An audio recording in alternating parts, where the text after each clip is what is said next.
हज़रत इब्राहीम अलैहिस्सलाम अल्लाह के बरगुज़ीदा नबी खलीलुल्लाह, ज़िंदगी भर तौहीद का पैगाम देने वाला ये नबी बरसों तक एक दुआ करता रहा, या अल्लाह मुझे नेक और सालेह औलाद अता फरमा।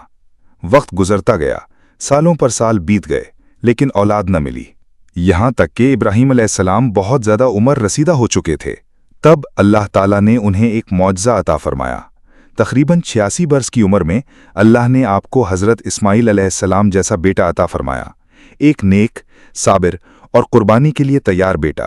और फिर जब हज़रत इब्राहीम अलैहिस्सलाम की उम्र 100 साल के करीब पहुंची तो अल्लाह ने दूसरा बेटा अता फरमाया, हज़रत इसहाक अलैहिस्सलाम। ये दोनों बेटे सिर्फ औलाद नहीं थे, बल्कि इब्राहीम अलैहिस्सलाम के ख्वाब का आगाज़ थे।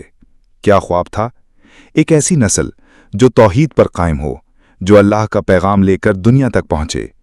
हज़रत इब्राहीम ने न सिर्फ उनकी परवरिश की, बल्कि दुआ भी की, ऐ हमारे रब, इनमें एक रसूल भी भेज जो इन्हें तेरी आयात पढ़कर सुनाए, इन्हें पाक करे और तेरा दीन सिखाए।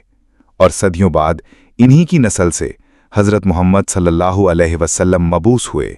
ये हज़रत इब्राहीम अलैहिस्सलाम का ख्वाब था, एक उम्मत मुस्लिमा, एक कौम जो ला इलाहा इल्लल्लाह के परचम तले इकट्ठी हो।